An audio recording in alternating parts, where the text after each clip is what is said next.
Vives here. We're here with Austin Fit Magazine, and we're located at Move Austin Fitness today, a fantastic facility, and we have one of the members, Susan, here helping us out with the demo.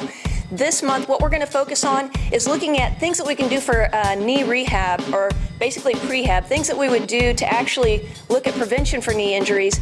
And a big part of that is having strong hips. So you almost want to think of the knee as a little bit of a dumb joint. It only does what the ankle and the hips tell it to, and the biggest mover in that whole series is the hips. So we want to make sure and be able to kind of isolate those a little bit, but still look at lower body movement that's going to be effective.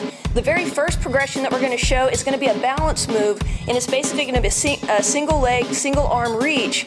And I'm going to have Susan actually face to the side just to show you the position really quick, because what this is doing is she's going to get in a single leg stance, she's going to reach and drive with her arm forward, and she's just going to get a little bit of knee bend, and most of the movement comes from the hip. This is fantastic. That eccentric work focuses on stability and balance and really the posterior chain of the lower body.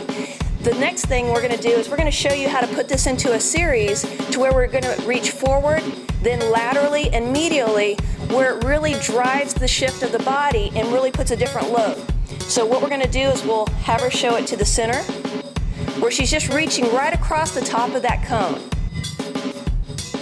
It's a simple movement, but it's great for balance and stability.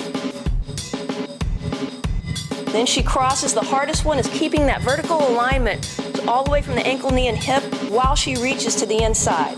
So that's the reaching series that you can do, and that's the first movement progression.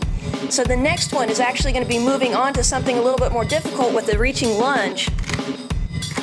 And these reaching lunges, Gary Gray is one of my favorite professionals in the fitness industry, and he introduced this to me as a way to really get a hip dominant lunge.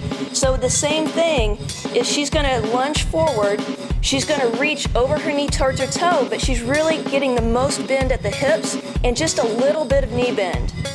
So we're going to go ahead and go forward, we go to the side, and then we do a rotational open step. We're always keeping that trail leg extended, and we get a great body alignment, and that allows us to go in all different planes of motion. We're going forward, we're going laterally, and then with that open step, we focus on the rotation that we would need for an open step or something in tennis, or even just different types of circuit activities. So that's a great way to really focus on the hips with the lunge series. Now the last one, now this one right here is really looking at landing position in that eccentric load for strength. And it's very, very simple. We're going to start from a nice tall standing position, and she's going to drop really quickly, emphasizing the load of that eccentric drop into a squat. Awesome. So Susan's doing a great job. She starts with a narrow stance. She gets really wide and just lets herself drop, really stopping it at the bottom and doing it one more time. Excellent. And that's it. Thank you guys so much, and we'll see you next month.